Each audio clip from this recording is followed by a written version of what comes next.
and welcome to your messages for the week. These are your messages for the week beginning Sunday, the 20th of August, 2023. I had to think about that for a minute. So well and truly into August. We're this week coming out of Leo energy and into Virgo energy. If you haven't already seen the messages for the month of August, check out the link in the description and I'll put the video in the end screen for you. We also have Venus retrograde still going on. So I'm really curious to know, have you been just finding that you're crossing paths with an ex, perhaps, or perhaps just people from your past, maybe people that you had that icky feeling with when you parted, maybe people that you need to forgive or forgive yourself, or last week was all about forgiveness and understanding how it is the key to love, hitting the frequency of love. Check that out as well if you haven't already. I'll put a link in the description and the video in the end screen. And I did talk more about the Venus retrograde. It was a couple of weeks ago as well. I was talking about the Sirian energy, which obviously is always available, right? The consciousness of our galactic families is always available and accessible for us. But it was particularly potent during the Lionsgate portal, which now has passed.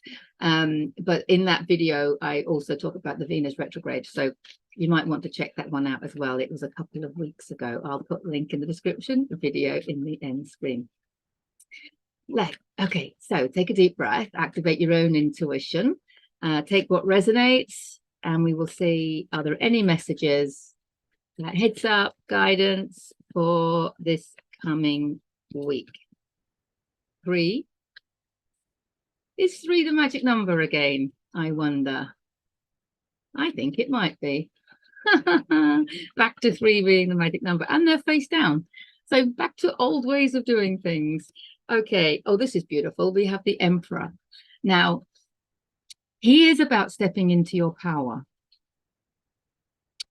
He's also an authority figure. He's also masculine energy. So this can be a number of things.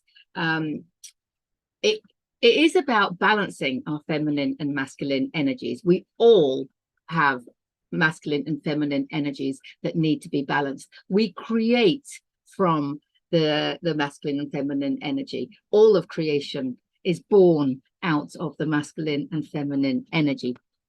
It's the 7th of the 7 Hermetic principles, the principle of gender. So it's very important to keep balanced in our energies, whatever gender we are. And so, actually, I want to share something. I'm not sure whether I've done this before. It's a breathing technique, which it's called Nadi Shodhana in yogic circles. And I personally find it perfect for balancing. There are many ways that we can balance the masculine and feminine energy.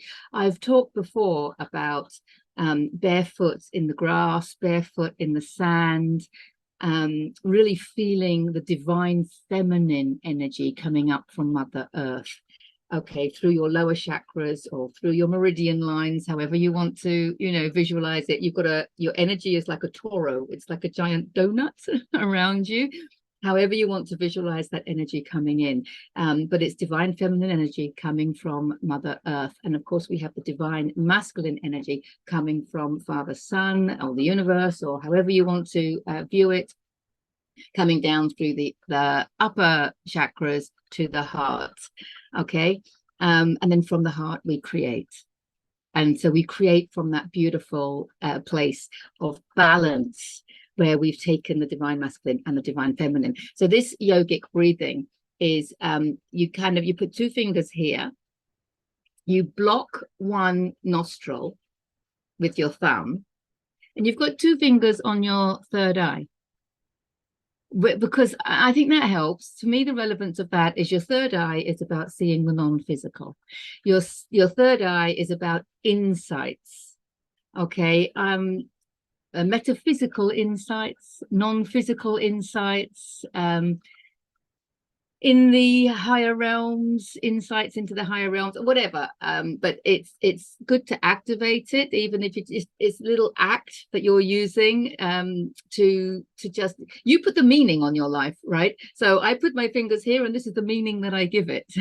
It's that I'm attuning myself to the insights of the non-physical world. And so I'm blocking one nostril, and I'm going to inhale here. And then with this finger, I'm blocking this nostril and releasing the other side and exhaling like that. Now I'm going to inhale on the same side that I've exhaled from. And then I'm going to block that side, open that side, and exhale out of here. Inhale the same side. Change your fingers around, block that side, open the other, exhale. Inhale the same side. And then, for fun, you could hold it and just hold the breath for a moment after the inhalation. Now, I'll also put a link in the description to my breathing video, because it's just so powerful when you put your consciousness on it and you understand that it's not just oxygen coming in and carbon dioxide going out like we were taught at school. It's you coming in and anything that's not you, anything that's not serving you is coming out. So remember that your soul came into your physical body with your first breath, and your soul will leave your physical body with your last breath. So your breath is everything. So it's really important to breathe down to the belly and then open the chest so that you can maximize your life force, maximize the love, the light, the healing, the oxygen, whatever, the love, whatever it is that's coming in you. It's your life force. It's literally your life force. It's your power. I want to call it your power. Your breath is your power. And so if you breathe into the belly, which a lot of us don't do, often if you say to somebody, take a deep inhalation, they will go, and they'll bring it all into the chest. And it's really important. If you watch a baby breathing, you'll see that they instinctively breathe into the belly. And maybe we've just been holding our bellies in for too long for silly reasons. Let your belly hang out, I want to say. Let your belly hang out. Relax it completely. I'm not going to do a full breathing now. I will put the link in the description and the video in the end screen for you. So using the breathing and the consciousness and the understanding and the meaning and all those juicy, powerful things that I share in the breathing video, use them while doing this alternate nostril breathing. And you can visualize, you can make it blue and red or whatever, pink and blue, I don't know. It doesn't matter. Just visualize masculine energy coming in and feminine energy coming in and balancing. And what's beautiful about that, you'll actually notice, even if you like don't have a blocked nose or you don't have a cold or anything like that, you'll notice that one side is slightly blocked compared to the other. Not blocked enough like you've got a cold, but you'll notice that one nostril is freer to breathe than the other. And I think this is amazing because this was pointed out to me in my second yoga teacher training. What it's doing is your body is instinctively, you don't even know it's doing it. It's instinctively doing what it can to balance your masculine and feminine energies, because it's like hindering the life force going in on one side and not the other. And then if you do it maybe half an hour later, you'll notice that maybe it's the other side. And that is because your body is balancing the masculine and feminine energies through your breath anyway. So why not give it a hand, give it a helping hand, and do that beautiful alternate nostril breathing that I've just shown you. So I've got all of that from him, and I don't think I've ever shared that before from the Emperor. But the other thing about the Emperor, yes, he is masculine energy, and he's got this authority. So often he can refer to a masculine figure in your family or in your life. It could be a husband or a father, an uncle, or a father figure. And one that's got authority over you, and it doesn't have to be negative. I'm not saying authoritarian.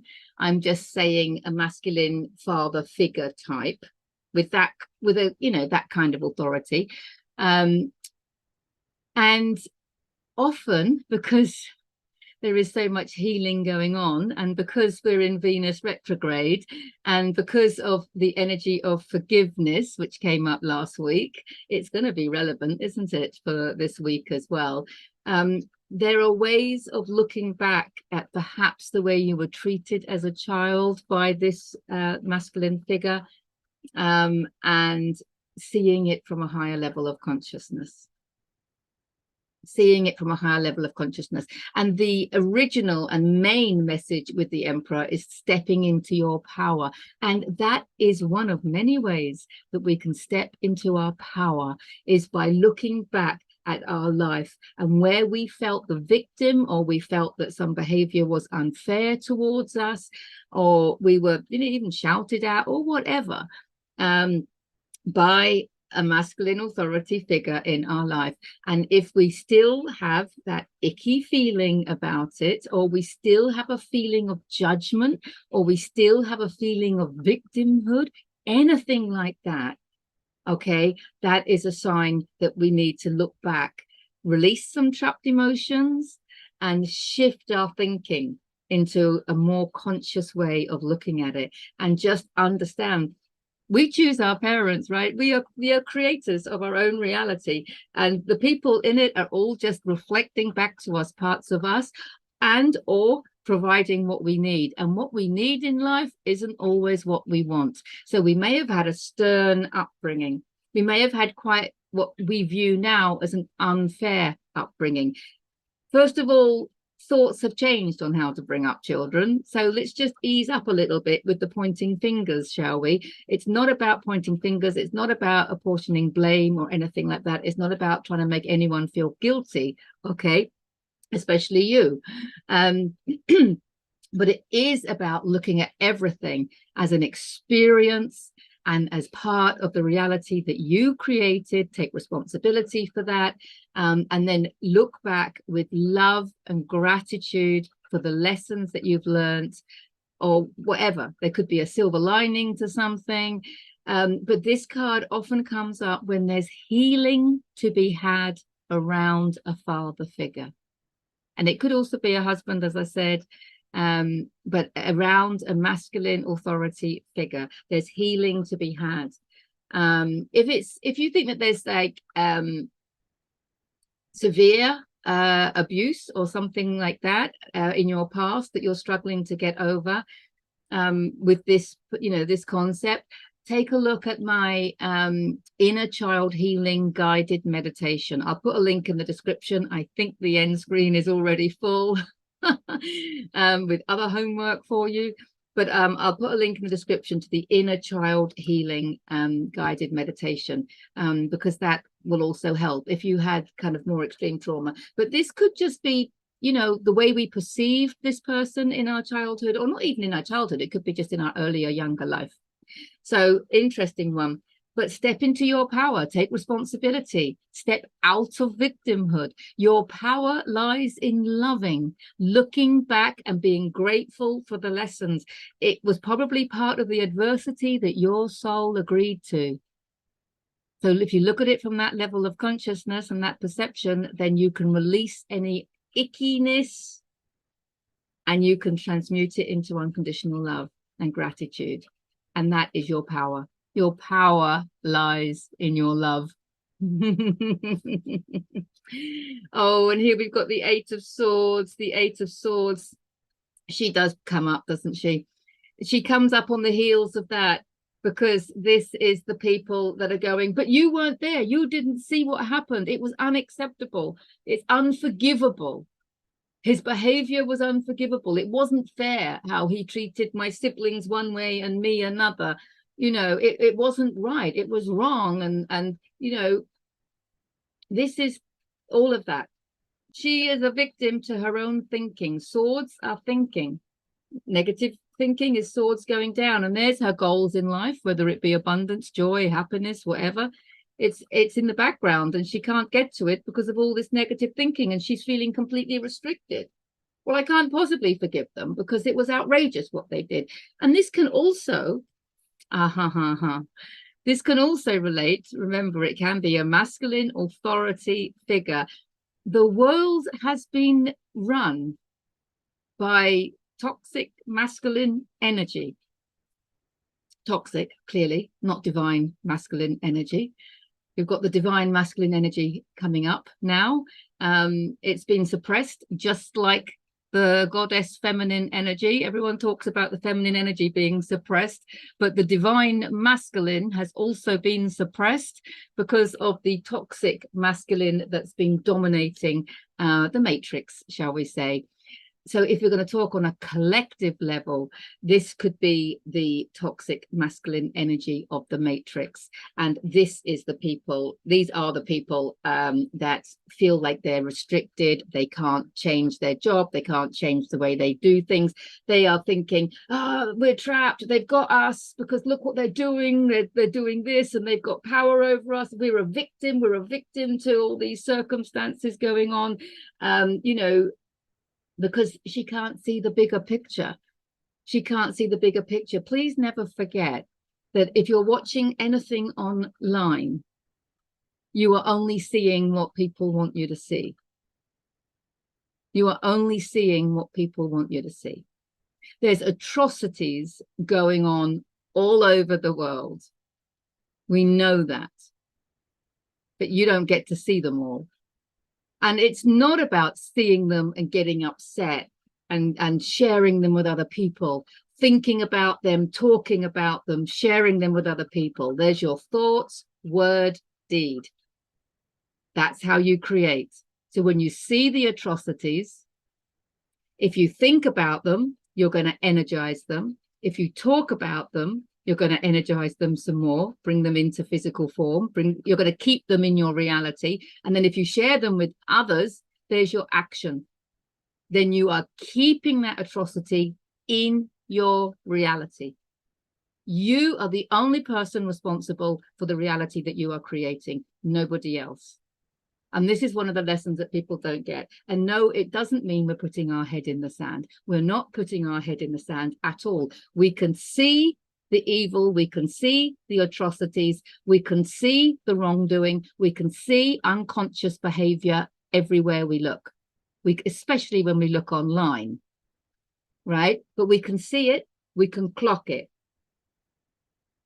But thinking about it, talking about it, and sharing it with others is going to fuel it and keep it in your reality. I don't want those things in my reality.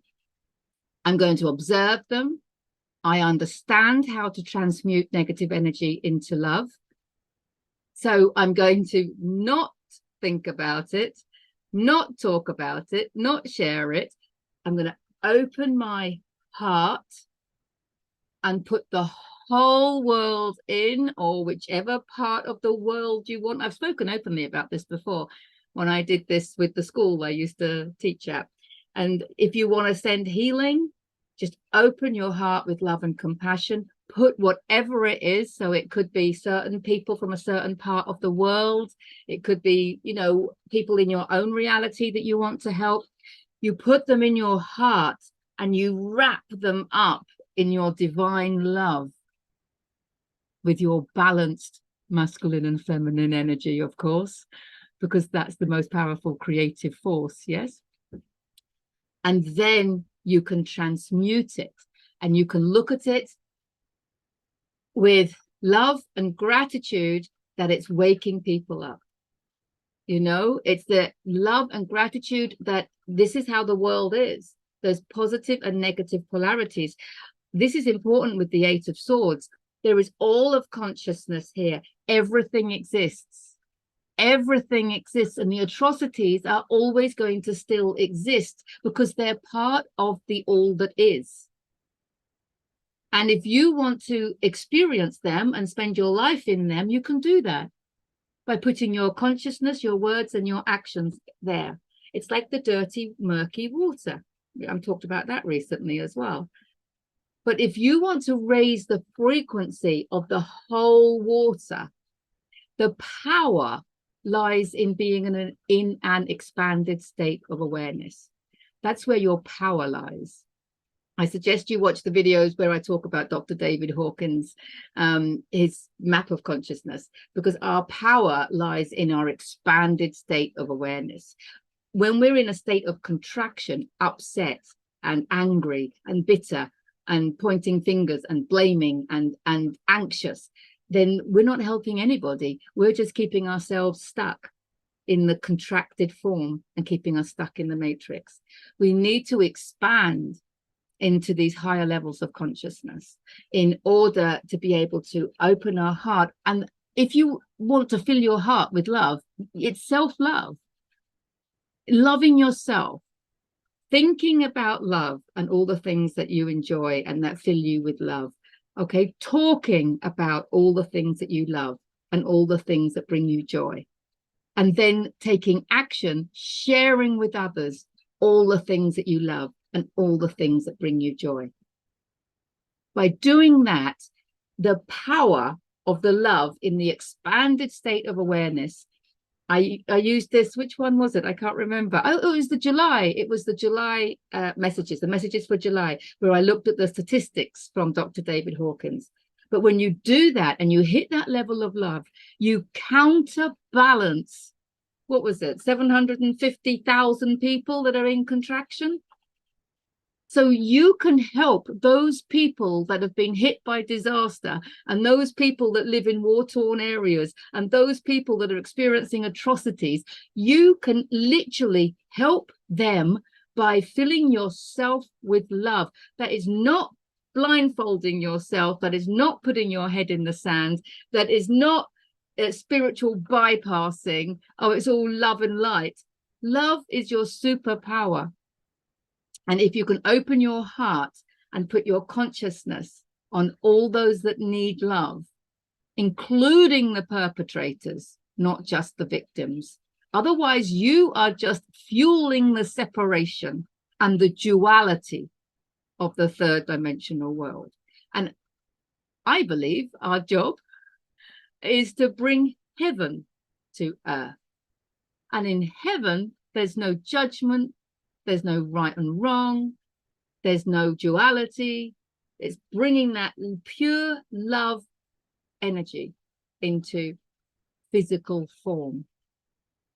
I hope that makes sense, because she's trapping herself. She's completely trapping herself. And our last card this week, the Knight of Cups, sorry. Horses, positive movement forward. He's going in the right direction. He's protected by his level of confidence. We're not protected by anything outside of us. We're protected by our own belief in our safety. We are protected by our own belief in our security. The feeling of freedom, peace, safety, security, you have to feel it on the inside. And then it will get reflected back to you on the outside. Nobody outside of you can protect you, because you are your own enemy. You know, like that scene from Star Wars when Luke Skywalker cuts off the head of Darth Vader, and when the head rolls, he sees his own face. It's all us. We are all of it.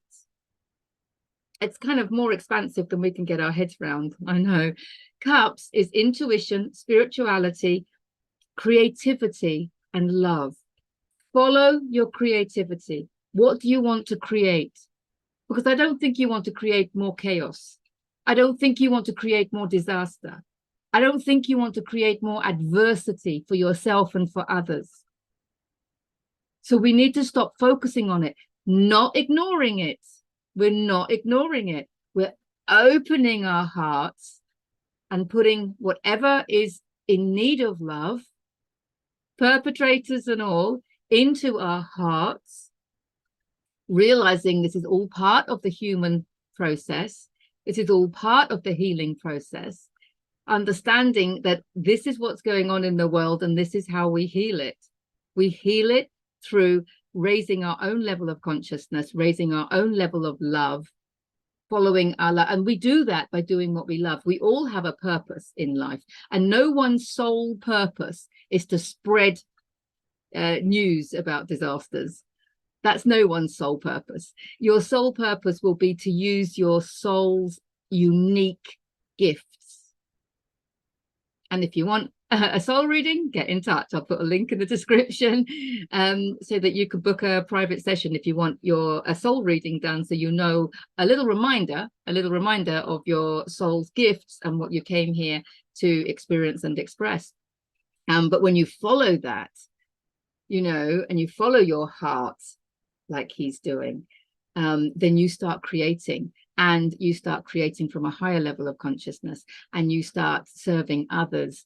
And that's how the world changes, by everybody raising their frequency so that they can raise their frequency out of this murky water. Do you see how it works? We need to raise the frequency of the murky water. And we do that by helping everybody raise their frequency. And people's frequency is not raised when you share disaster stories, is it? But the frequency is raised when you share love stories.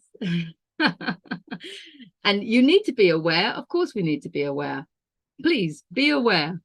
Be aware of what's in the murky water. Definitely. Have a look, observe it, clock it. But don't go swimming into the depths of it. Why would you do that? Why would you do that? You're losing your power. He's about stepping into your power, swimming into your power. And your power lies in going to the cleaner water, the purer water, doing what you love with people that you love, so that you can raise your frequency. And raising your frequency, I don't mean doing what I love by swanning around lying on a beach all day, you know, drinking pina coladas. I mean, you know, you can do that if you want for a time. I'm talking about your life purpose. I'm talking about your soul's purpose. You know, if money was no object, how would you be spending your time? You know, what would you be doing? Would you be working in the garden with plants, cultivating gardens? And would you be playing a musical instrument? Would you be learning languages? Would you be teaching children? Would you be teaching adults? Would you be doing some physical activity? Would you be arranging adventure holidays? Would you be studying yoga maybe? Would you be studying healing modalities? Would you be organizing groups to get together so that they can share meditations and sound baths and things like that? Maybe you'd spend your time painting. You know, whatever it is that makes you feel good, and whatever it is that you're good at, whatever it is that you enjoy. That's your purpose. Because when you raise your level of love, your heart will overflow. When your heart overflows, you can put all the chaos, all the disaster, everybody in, and wrap them all up in love, including the perpetrators. I hope that resonates. Quite a clear message there, wasn't it? Quite a clear message for all of us. Get in touch if you want a private reading. I love you all. You take care now. Bye for now.